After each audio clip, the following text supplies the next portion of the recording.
A'udzu billahi minasyaitonir rajim.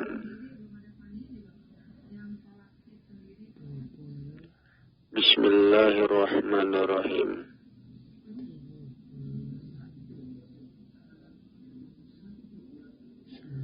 Assalamualaikum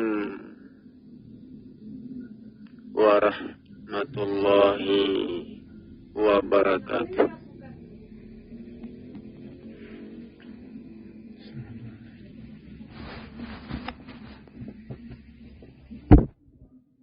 Alhamdulillah. Alhamdulillahillazi nahmaduhu wa nasta'inuhu wa nastaghfiruh. Wa na'udzu billahi min syururi anfusina wa min sayyiati a'malina.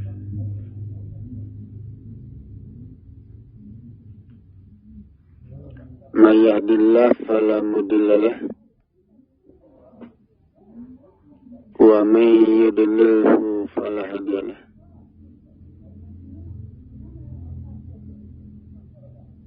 Asyhadu an la ilaha illallah wahdahu la syarika lah wa asyhadu anna Muhammadan abduhu wa rasuluhu la nabiyya ba'd.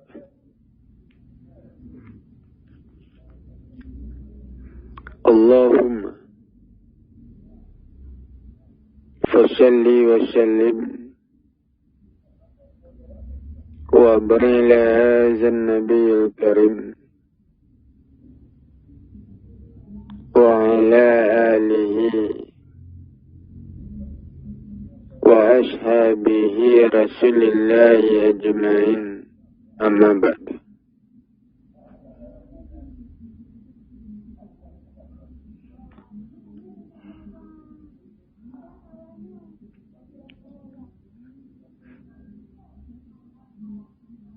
Faya ibadallah,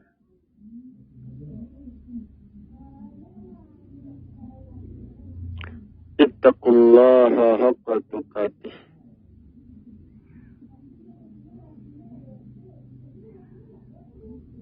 wa la tamutunna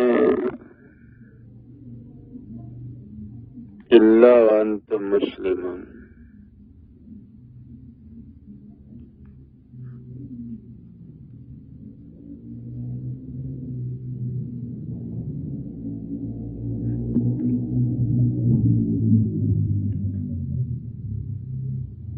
Saudara-saudara kaum muslimin jamaah yang saya hormati,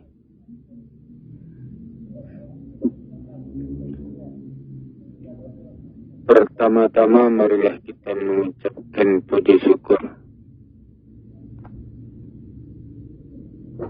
kehadiran Allah Subhanahu wa taala, Tuhan yang maha besar dan maha agung.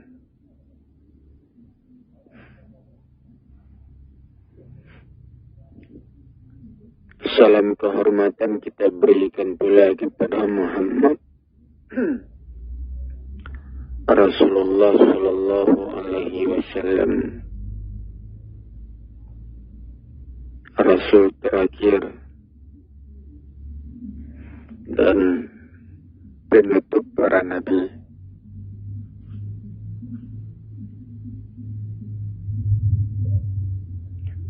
Saudara-saudara kaum muslimin jamaah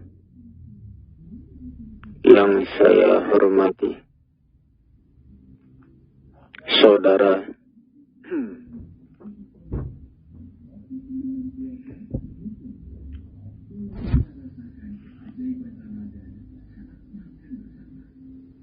Allah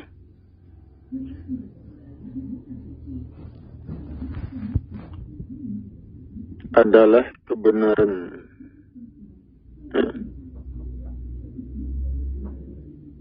Kebenaran yang hidup di langit dan di bumi,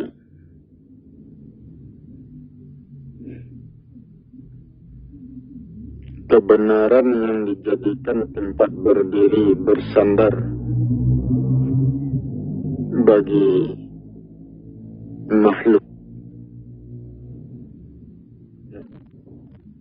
Siapa saja yang ada di langit dan di bumi, apa saja bentuknya, ya, itu tunduk, ya, mengikuti kebenaran, dan segala sesuatunya itu dikembalikan kepada kebenaran.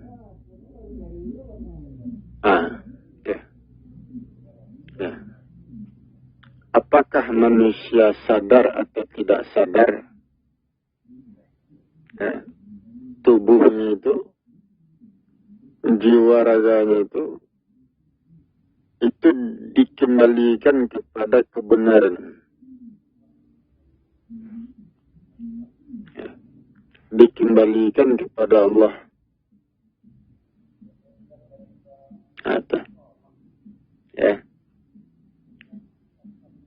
Segala sesuatu yang ada di langit dan di bumi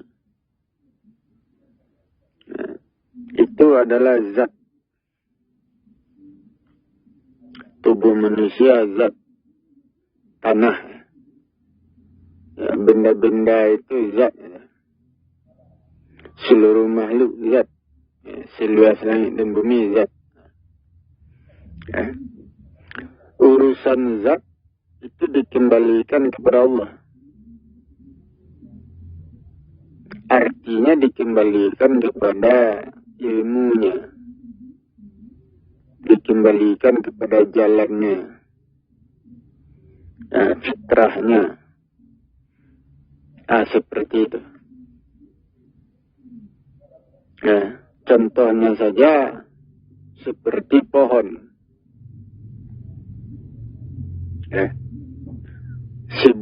Sebutir biji ditanam, bertunas, berbatang, tumbuh menjadi pohon. Pertumbuhan pohon itu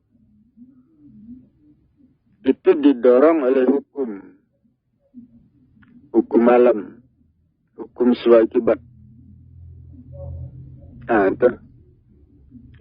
Sampai pohon itu menjadi besar. Setelah pohon itu besar, kemudian pohon itu dikembalikan kepada hukum alam.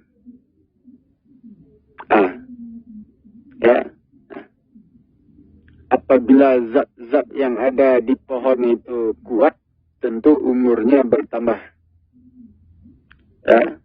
Umur pohon itu bertambah. Tetapi kalau zat-zat yang ada pada pohon itu menurun, melemah, tentu pohon itu makin lama makin lapuk. Hukum alam itu melapukkannya.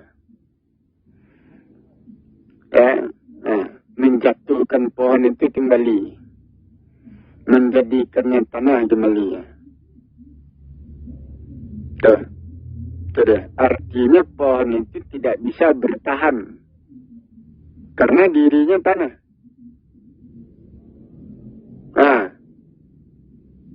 Seperti batu mudah retak, mudah pecah, mudah hancur.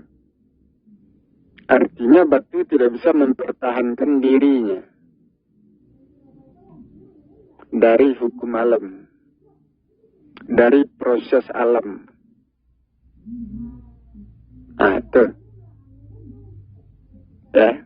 Kenapa manusia seperti itu? Tubuh manusia tanah. Manusia berasal dari saripati tanah. Dari air mani. Kemudian dibentuk menjadi segumpal darah, segumpal daging. Diberi bentuk wajah manusia. Lahir manusia. Itu proses itu yang mendorong pertumbuhan manusia. Pertumbuhan tubuh manusia. tubuh manusia tanah. Nah itu, ya, tubuh itu mudah rusak, ya, mudah melemah, ya, mudah retak, mudah panas, macam-macam. Nah itu, ya, proses alam, hukum alam, ya, itu bisa saja mengembalikan manusia kepada tanah, menghancurkan tubuh manusia, artinya manusia mati, jadi tanah kembali. Nah, itu. Jadi manusia tidak bisa menghindar dari proses alam, itu tidak bisa. Nah, kembali kepada Allah artinya kembali kepada proses. Nah, tubuh manusia di dalam kekuasaan proses alam. Ya. Nah, proses hukum alam sewaktu-waktu bisa menghancurkan tubuh manusia. Apabila tubuh manusia kotor, lemah, rusak, itu kembali kepada proses alam. Ya, urusan itu dikembalikan kepada proses alam. Nah, itu hancur itu. Ya, contohnya saja badan kita kotor. Ya, dari tubuh yang kotor, proses alam itu mendorong tumbuhnya penyakit di badan yang kotor. Nah, itu urusan hukum, urusan Allah. Kembali kepada Allah. Nah, kalau kita memakan harta yang haram, makan riba, ya, harta yang diambil secara zalim. Kalau kita makan, itu proses alam itu melemahkan tubuh kita, meruntuhkan kekuatan dan kemampuan kita. Ya, itu kalau kita memakan harta haram itu. Nah, itu urusan Allah, urusan hukum. Nah, setiap manusia perbuatannya itu hidupnya dikembalikan kepada Allah, dikembalikan kepada hukum. Hukum itu memberikan akibat. Memberikan akibat kepada diri manusia. Ada. Ya. Karena tubuh manusia tanah zat menerima akibat. Ya, tubuh manusia tanah. Tanah itu mudah menyerap panas.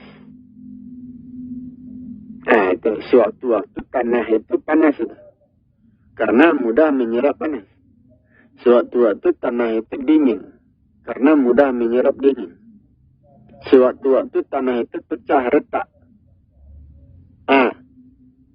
Ya, karena panasnya terlalu tinggi. Tubuh manusia seperti itu. Tubuh manusia tanah. Nah, itu.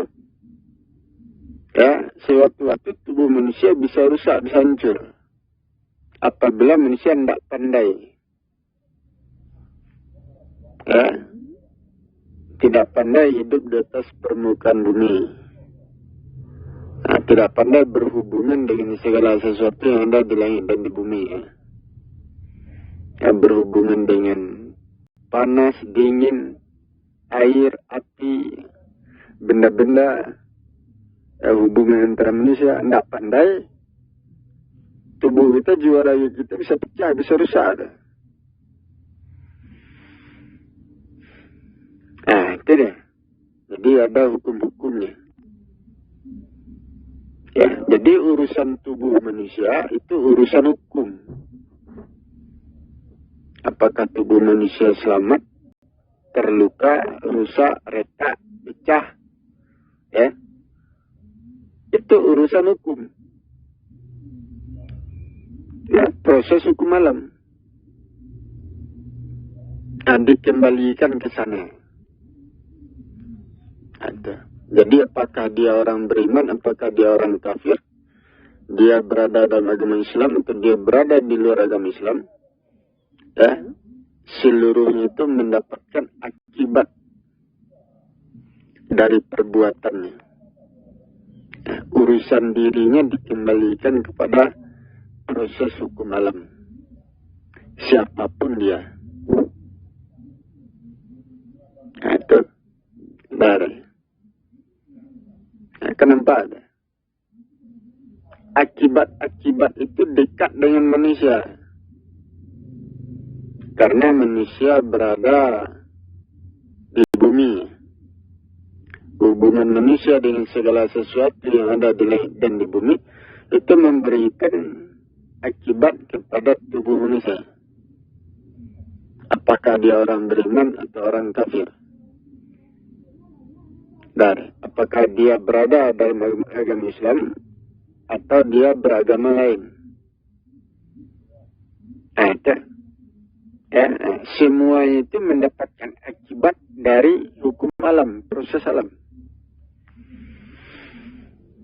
Itu. Ya. Jadi tubuh manusia itu dalam kekuasaan hukum. Apakah tubuh manusia rusak atau selamat itu dalam kekuasaan hukum alam. Itu ya. Jadi hukum itu harus dijalankan dengan benar untuk mendapatkan akibat yang baik. Contohnya saja kita menimbang. Menimbang sama berat. Kiri kanan itu sama berat. Itu membuat jiwa raga kita kuat, kokoh. Tetapi kalau kita menimbang tidak sama berat, itu menyebabkan jiwa raga kita itu condong jatuh. Berat sebelah. Apabila jiwa raga kita berat sebelah, di situ tumbuh kerusakan, tumbuh penyakit. Itu akibat. Jadi Al-Quran mengatakan supaya manusia berbuat adil, seimbang, jangan mengurangi timbangan. Itu untuk memelihara diri manusia. Kalau manusia mengurangi timbangan, itu akan merusak jiwa raganya. Siapapun manusianya, beragama Islam atau tidak, sama saja. Mendapatkan akibat yang sama. Ada bedanya.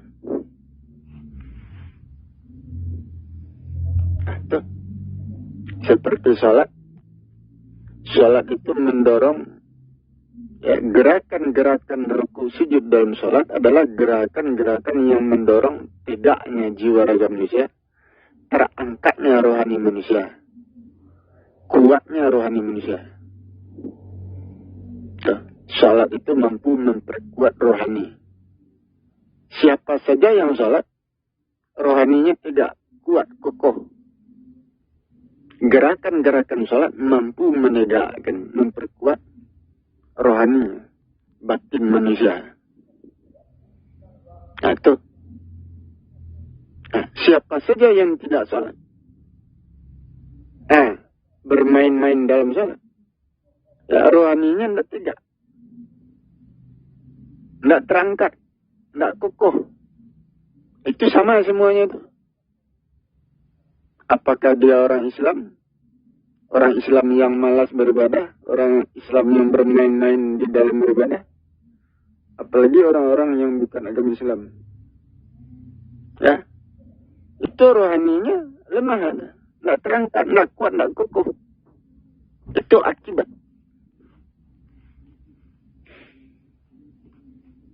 Nah, itu mendapatkan akibat yang sama. Ya, orang-orang di luar Islam, dia tidak melakukan salat rukuk sujud.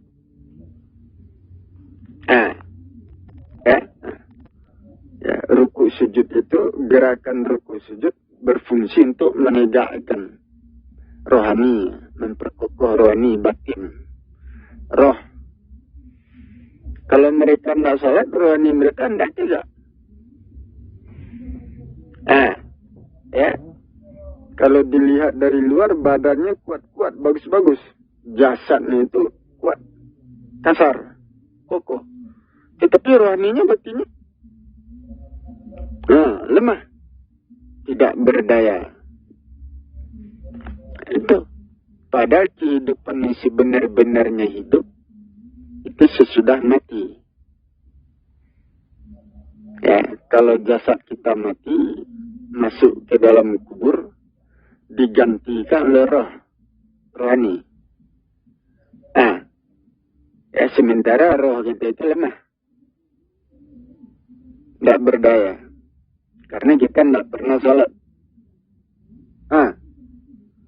Kalau roh kita lemah, tentu kemampuan untuk menegakkan jiwa raga, memperkokoh, membentuk diri kita di alam roh, itu lemah.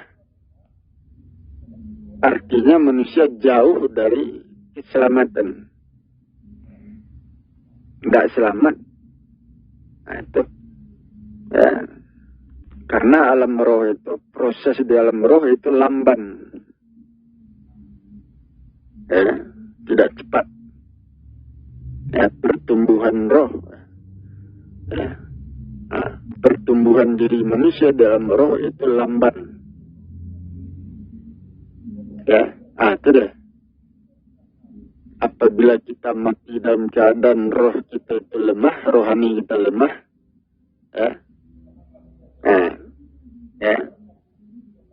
maka di hari akhirat kemampuan kita untuk mendorong pembentukan jiwa raga itu lemah. Jadi terancam neraka. Itu sama itu. Orang Islam atau di luar Islam itu sama. Mendapatkan akibat yang sama. Itu. Itu hukum alam. Jadi semuanya itu dikembalikan kepada Allah. Kembali kepada Allah artinya kembali kepada hukum. Urusan hukum. Itu seperti manusia, jasad manusia. Jasad manusia itu zatnya kasar. Zat kasar itu mudah pecah. Zat kasar itu panas, menciptakan hawa panas. Itu. Betapapun panjangnya umur manusia, pada akhirnya tubuhnya pecah, mati.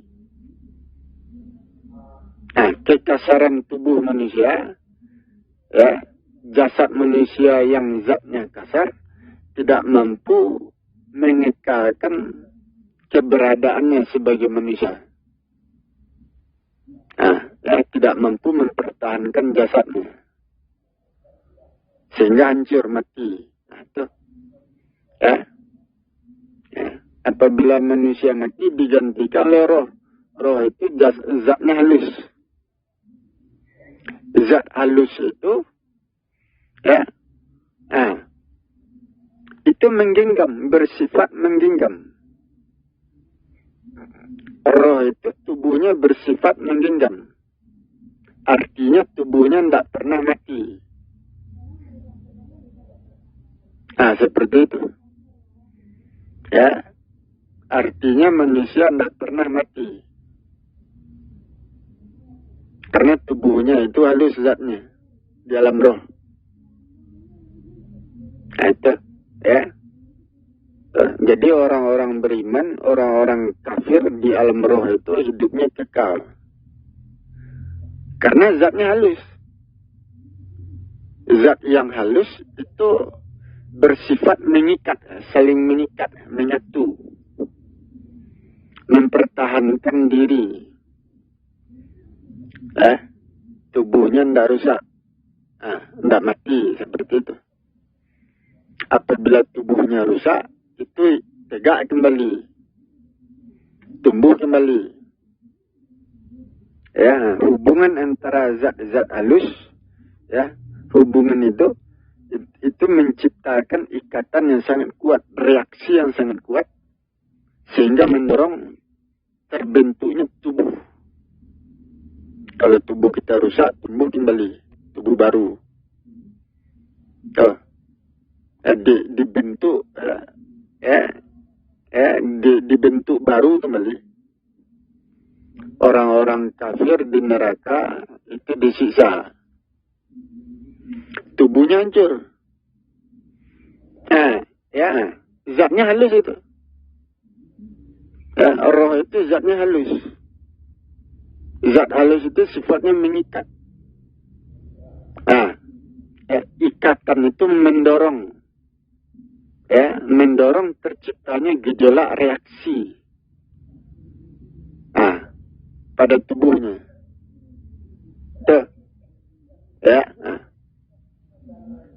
Jadi tubuh orang kafir itu hidup, dihidupkan oleh gejolak,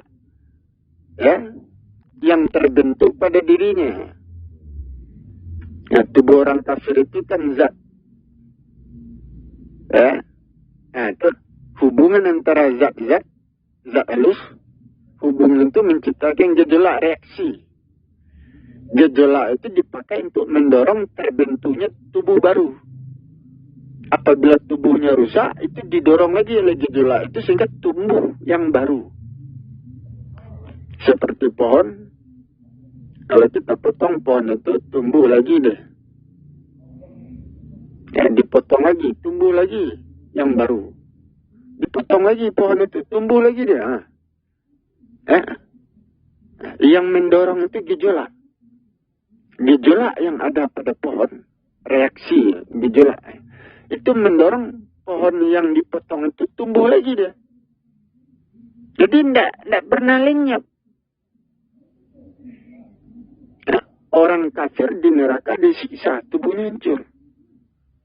Paling hancurnya separuh. Tubuh orang kafir disiksa di neraka, paling hancurnya separuh. Kemudian tumbuh lagi yang baru, dibentuk lagi yang baru, dihancurkan lagi, tumbuh lagi, didorong lagi. Itu deh. Urusan tubuh orang kafir itu dikembalikan kepada hukum.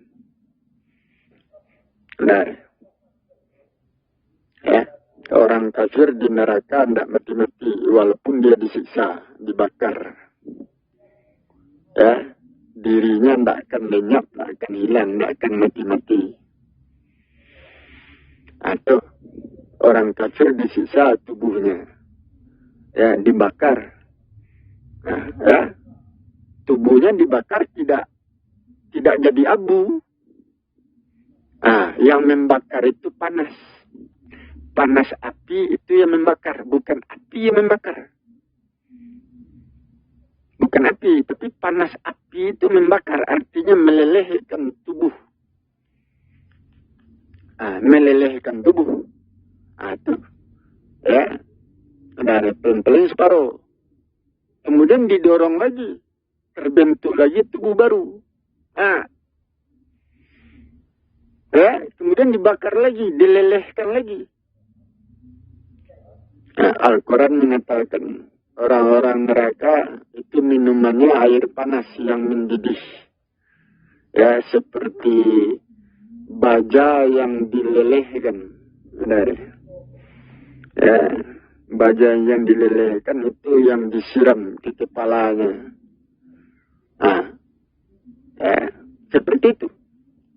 Jadi panas api itu yang membakarnya, bukan api yang membakar. Kalau api yang membakar tentu jadi abu badannya. Ini enggak. Ini panas api yang membakar. Itu. Jadi badannya tidak jadi abu, tidak hilang. Tidak ada.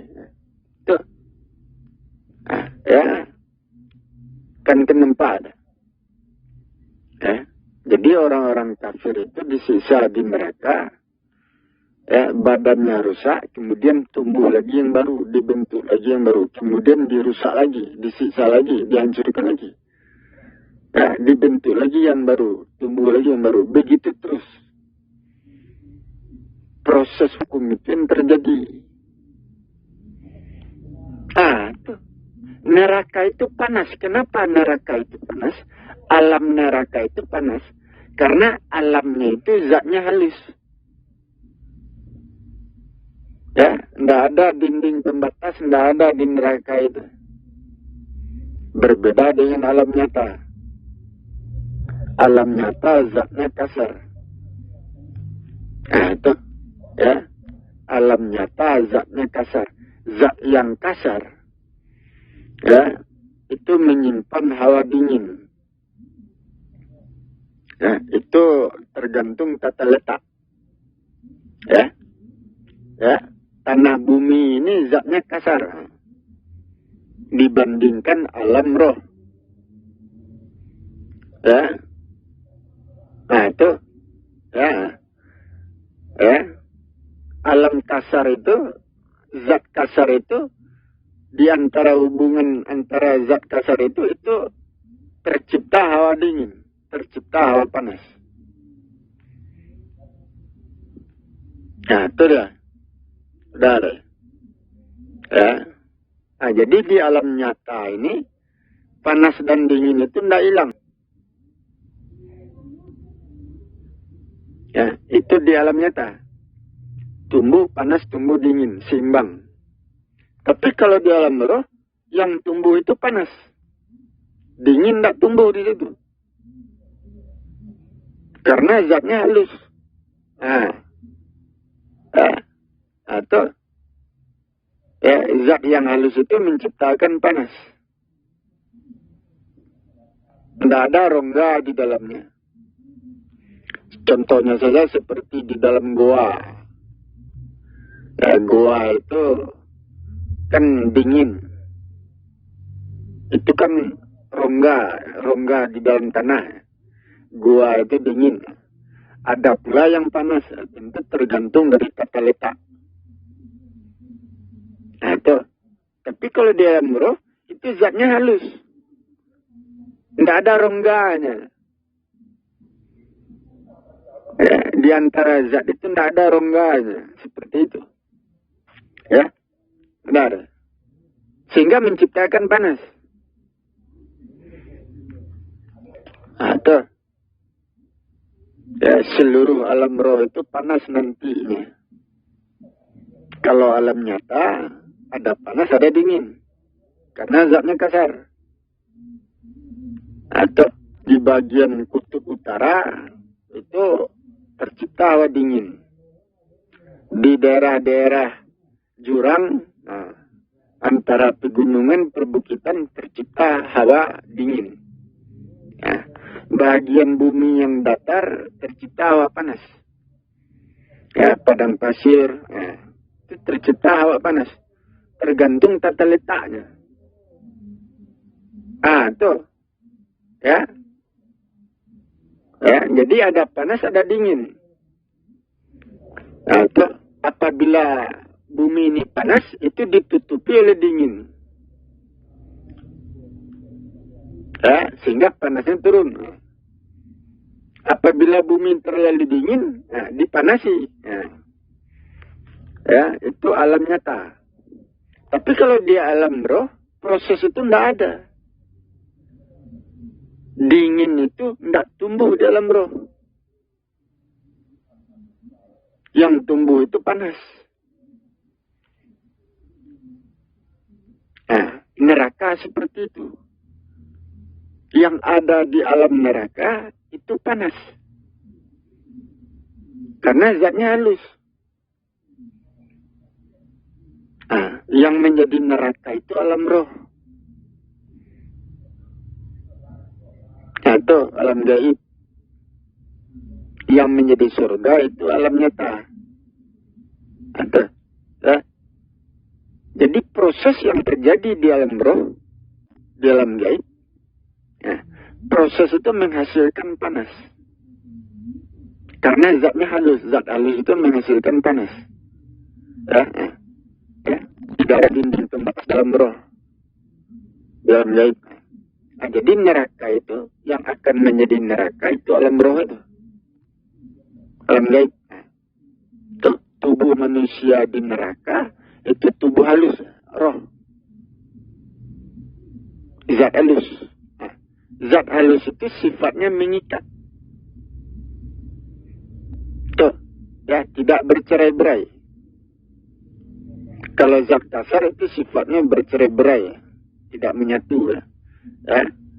Sehingga jasad kasar itu pecah, ya, mati, betul. Ya. Tetapi kalau tubuh halus, zatnya halus, roh itu zatnya halus, ya, sehingga tidak bercerai-berai. Sehingga tubuh halus itu, roh itu tidak pernah mati, tidak pernah lenyap. Walaupun dia disisa. Nah, jadi orang-orang yang masuk neraka itu rohnya itu. Yang masuk itu rohnya. Nah, itu. Ya. Itu. Ya. Zat halus. Tubuh halus itu, roh itu kan zat halus. Nah, hubungan antara zat halus, hubungan itu mengikat. Nah, hubungan itu, ikatan itu menciptakan reaksi gejolak.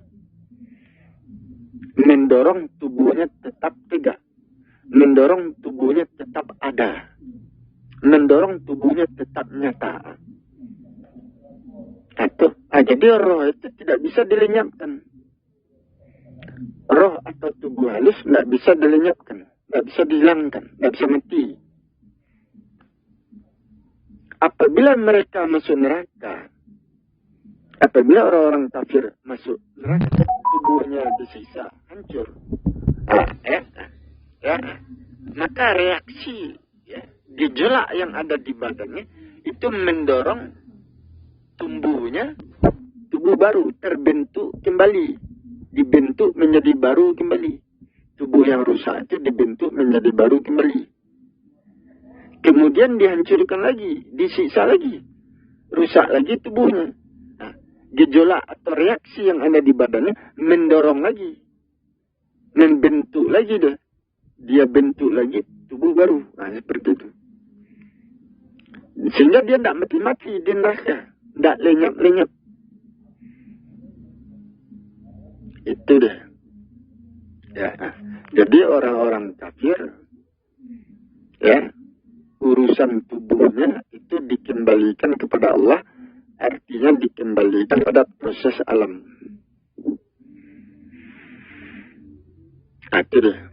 Apakah di alam nyata atau dalam roh?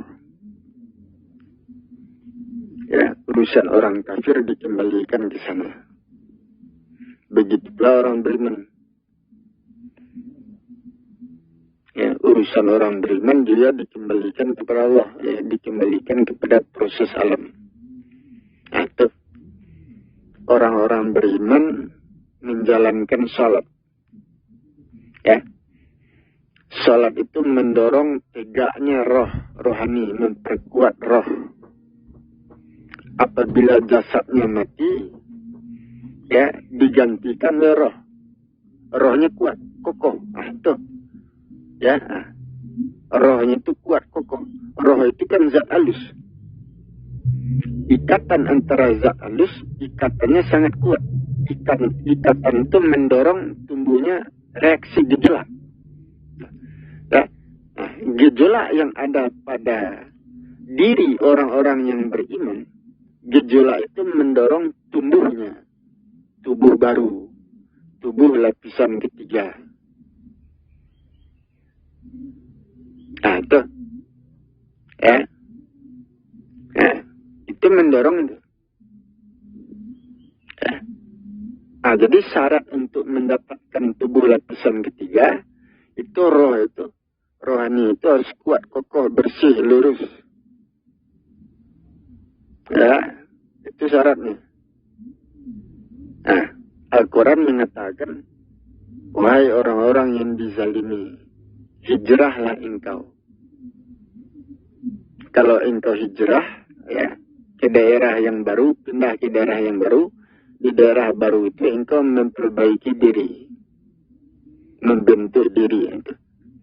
Wahai orang-orang yang dizalimi, keluarlah engkau, hijrahlah engkau. Apabila engkau tidak hijrah, nah, tunggulah azabku, siksaanku. Nah, jadi orang-orang yang dizalimi, itu biasanya jiwa raganya lemah, rohnya itu lemah. Kekuatan dan kemampuannya itu lemah, itu tidak berdaya. Itu biasanya. Nah, jadi orang-orang yang dizalimi, itu rohnya itu lemah. Nah, itu apabila rohnya lemah, tidak berdaya, kemampuan untuk mendorong tumbuhnya, terbentuknya tubuh lapisan ketiga itu tidak ada. Artinya dia terancam neraka. Jadi orang-orang yang dizalimi, ya, biasanya orang-orang yang jiwa raganya lemah, tidak berdaya, ya, nah, mereka terancam neraka. Mereka harus keluar, harus hijrah, ya, ke daerah yang lain untuk memperbaiki diri, membentuk diri, bertobat.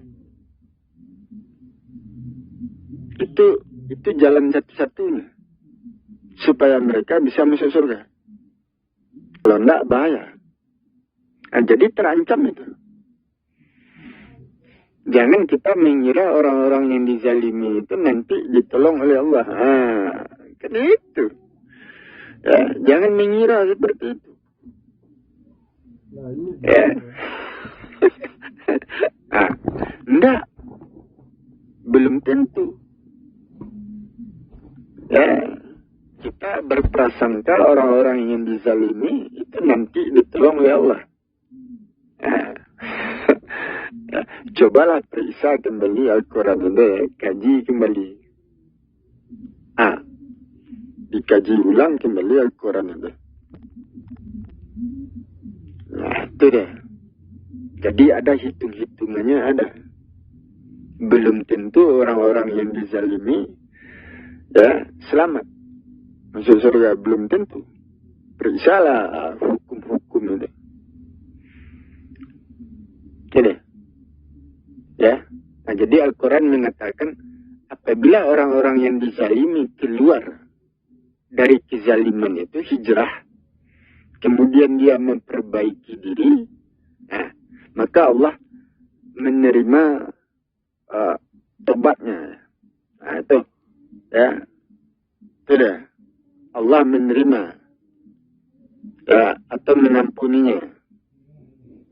Itu kalau dia keluar dari kezaliman, ya, dari kezaliman, hijrah, memperbaiki dirinya. Ya. Itu hitung-hitungannya seperti itu. Nah, kenapa? Nah, jadi orang-orang beriman, ya, orang-orang yang tidak dizalimi, ya, nah, jiwa raganya itu kokoh, rohnya itu kokoh. Ada, ya, roh yang kokoh, kuat, bersih, ya. Nah, pada dirinya itu tumbuh reaksi gejolak yang mendorong terbentuknya, terciptanya tubuh baru. Tubuh lapisan ketiga. Tubuh lapisan ketiga itu tubuh yang belum pernah disentuh oleh jin dan manusia. Itu belum pernah tersentuh. Tubuh lapisan ketiga. Munculnya itu nanti di surga. Apabila saudara masuk surga, ya, tubuh baru itulah yang, ya, dengan tubuh baru itu kita masuk ke surga. Nah, itu. Ya, kalau sekarang tubuh baru itu belum ada, belum kelihatan, belum muncul. Tubuh lapisan ketiga itu belum munculnya di surga nantinya. Nah, tubuh lapisan ketiga itu dijatuhkan ya, ke alam surga, alam nyata. Yang akan menjadi surga itu kan alam nyata. Munculnya itu di alam nyata, di surga. Tubuh lapisan ketiga. Itu bukan di alam roh. Selama kita berada di dalam roh, tubuh lapisan ketiga itu belum muncul, belum ada, belum nyata deh. Karena tubuh lapisan ketiga itu diperuntukkan untuk surga. Ketika kita masuk surga. Itu. Jadi tubuh manusia berlapis-lapis. Tubuh lapisan pertama jasad kasar. Tubuh lapisan kedua roh. Itu. Ya, roh itu menentukan. Kalau rohnya rusak, lemah, maka dia neraka. Kalau rohnya bagus, kuat, ya, dari roh itu terbentuk tubuh baru, tumbuh tubuh baru, lapisan ketiga. Itu yang masuk surga. Tuh. Itulah yang dikatakan hari kebangkitan. Orang-orang beriman yang dibangkitkan, dikembalikan. Sudah. Jadi orang-orang yang tidak beriman dengan hari kebangkitan, artinya dia tidak mendapatkan tubuh lapisan ketiga. Dia neraka. Orang-orang yang percaya dengan hari kebangkitan, dialah yang dikembalikan ke bumi, ke alam nyata. Sudah. Ya, jadi itu siklus perputaran. Ya, kita hidup di muka bumi, kemudian mati, masuk alam roh. Di alam roh, setelah berada di alam roh, kemudian kita dikembalikan ke alam nyata. Al-Quran mengatakan, kami wariskan langit dan bumi kepada orang-orang beriman. Untuk orang beriman. Di mana orang kafir? Orang kafir dia terkurung di alam roh, di alam gaib, terkurung di alam halus, tidak dikembalikan kepada alam nyata. Itu. Ya. Jadi surgaku seluas langit dan bumi diwariskan untuk orang-orang beriman. Bumi ini akan dihuni oleh orang-orang beriman. Orang-orang kafirnya berada di mana? Mereka berada dalam roh, terkurung di situ. Jadi alam roh itu persinggahan sementara bagi orang beriman. Itu persinggahan sementara itu. Seperti saya, kalau saya mati masuk alam roh, itu sementara. Kemudian saya dikembalikan ke alam nyata, surga. Tuh. Kenapa itu? Sehingga dikatakan surgaku seluas langit dan bumi. Surga ada selama langit dan bumi ada. Karena yang menjadi surga itu langit dan bumi alam nyata ini. Jadi manusia tentu harus memahami proses ini. Kembali kepada Allah artinya dikembalikan kepada proses. Dikembalikan kepada ilmunya, jalannya. Seluruh manusia dikembalikan kepada proses alam. Nanti kita kaji proses alam itu, kita pelajari proses alam itu. Apa yang terjadi sebenarnya? Apa yang terjadi sebenarnya pada manusia? Proses apa yang terjadi sebenarnya pada langit dan bumi? Itu. Proses apa yang terjadi sebenarnya pada orang-orang kafir? Proses apa yang terjadi sebenarnya pada orang-orang beriman? Proses apa yang terjadi sebenarnya pada langit dan bumi? Itu dikaji itu. Untuk mengetahui kebenaran dari cerita ini. Kenapa? Ini kaji pelajaran yang belum pernah dibicarakan oleh manusia. Pelajaran yang belum pernah dibicarakan oleh Nabi dan Rasul. Ini satu-satunya. Kenapa? Ya, Nabi dan Rasul saja pemikirannya tidak pernah sampai di sini. Tidak pernah. Nah, itu ya pelajaran yang belum pernah terbetik di hati manusia, belum pernah terpikirkan. Ini dia. Ya, kenapa? Ya, jadi saya berbicara berdasarkan hukum ilmu. Nah, itu. Kalau saya turun, ini yang saya sampaikan. Nah, kenapa? Nah, jadi semua manusia mendapatkan akibat ya, dari proses alam. Nah, itu. Dan waktu itu sudah semakin dekat. Ya. Peristiwa akhirat atau peristiwa akhir zaman itu adalah peristiwa alam. Ya, kita sudah memasuki ya, akhir zaman, kehidupan akhir zaman ya. Dan kita akan berhadapan dengan peristiwa akhirat atau peristiwa akhir zaman. Benar. Nah, peristiwa akhirat adalah peristiwa alam, proses alam. Ya, urusan manusia diselesaikan melalui proses alam. Allah yang bekerja, Allah bekerja itu dengan proses alam. Bukan dengan dirinya.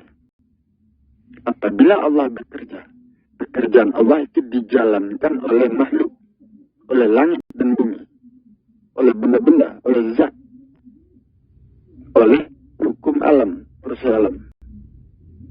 Nah, itu dia. Apabila Allah bekerja, ya, bukan tubuh Allah yang bekerja, bukan. Allah tidak bertubuh. Nah, itu. Apabila Allah bekerja, maka pekerjaan Allah dijalankan oleh langit dan bumi, oleh manusia, oleh segala sesuatu yang ada di langit dan di bumi. Artinya manusia, urusan manusia dikembalikan kepada proses alam, hukum alam. Itu dia. Ya, kenapa ada? Inilah kaji. Di tempat lain tidak ada kaji ini. Di dalam hadis tidak ada, dalam Al-Quran tidak ada kaji ini, pelajaran ini. Tidak ada. Ada. Semuanya ini murni hukum alam. Ya, jadi saya mendapatkan pelajaran ini dari alam. Berguru kepada alam. Dari sana saya dapat pelajarannya. Ya, tidak ada dalam hadis, tidak ada dalam Al-Quran, tidak ada di dalam kitab-kitabnya, dan tidak pernah dipikirkan oleh manusia, oleh siapapun. Nah, kenapa ada? Nah, jadi itulah yang harus kita perhatikan, yang harus kita pikirkan, yang harus kita pelajari, kita bicarakan sehingga menjadi jelas dan terang-benderang. Nah, itu. Ya, jadi inilah surga, inilah neraka.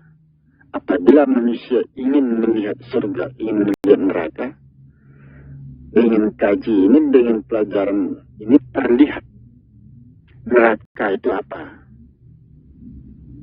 Neraka menjadi nyata dalam pikiran kita, dalam penglihatan kita, setelah mendengar kaji ini, pelajaran ini.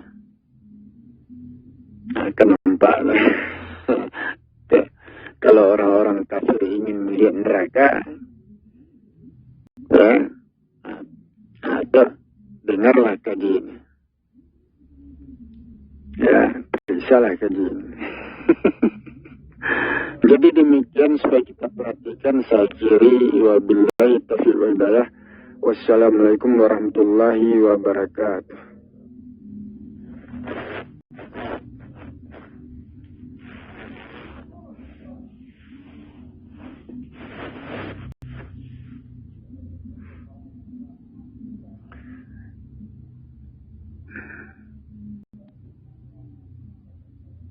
أعوذ بالله من الشيطان الرجيم.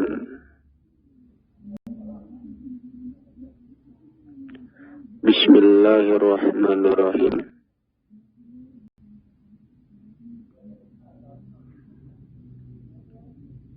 السلام عليكم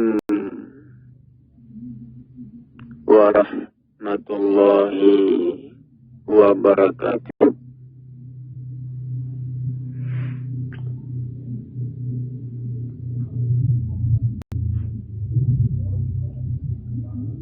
Alhamdulillah. Alhamdulillahillazi nahmaduhu wa nasta'inuhu wa nastaghfiruh. Wa na'udzu billahi min syururi anfusina wa min sayyiati a'malina.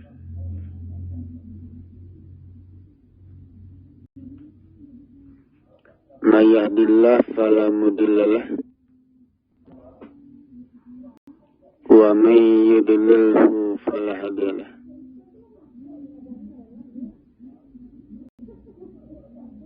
Asyhadu an la ilaha illallah wahdahu la syarika lah wa asyhadu anna Muhammadan abduhu wa rasuluhu la nabiyya ba'd.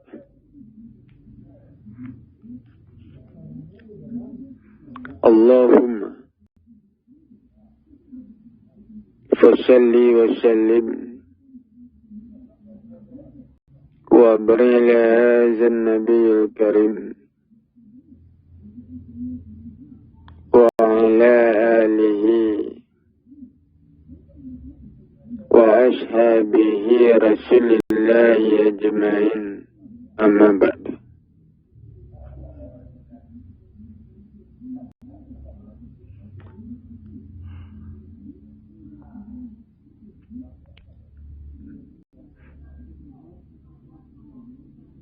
Faya ibadallah,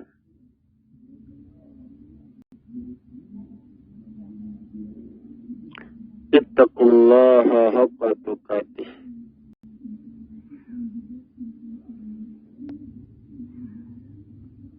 wa la tamutunna illa wa antum muslimun.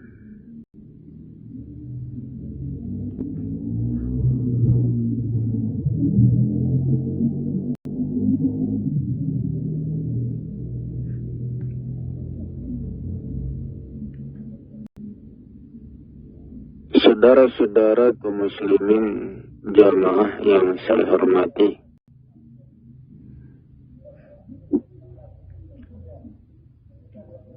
pertama-tama marilah kita mengucapkan puji syukur kehadiran Allah Subhanahu wa taala, Tuhan yang maha besar dan maha agung.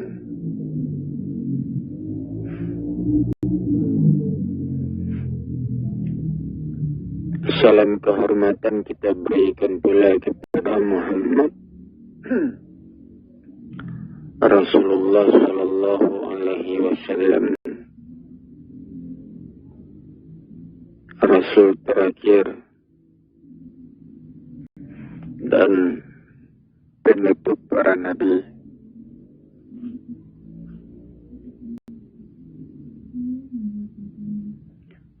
Saudara-saudara kaum muslimin jamaah yang saya hormati, saudara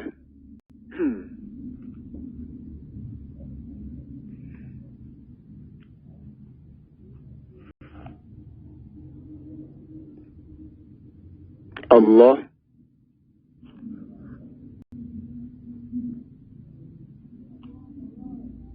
adalah kebenaran.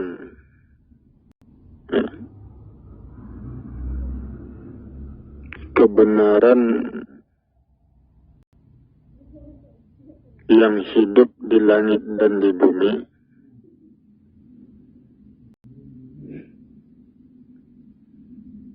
kebenaran yang dijadikan tempat berdiri bersandar bagi makhluk.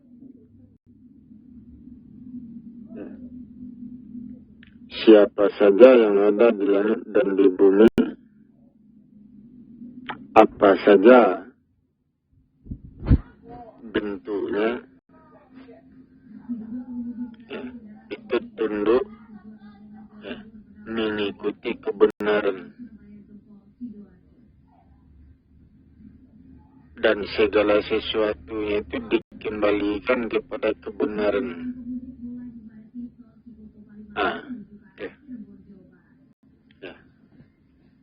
Apakah manusia sadar atau tidak sadar, tubuhnya itu, jiwa raganya itu dikembalikan kepada kebenaran. Dikembalikan kepada Allah.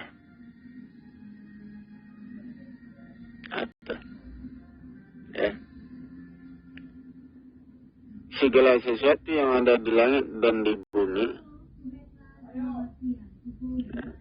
itu adalah zat. Tubuh manusia zat tanah.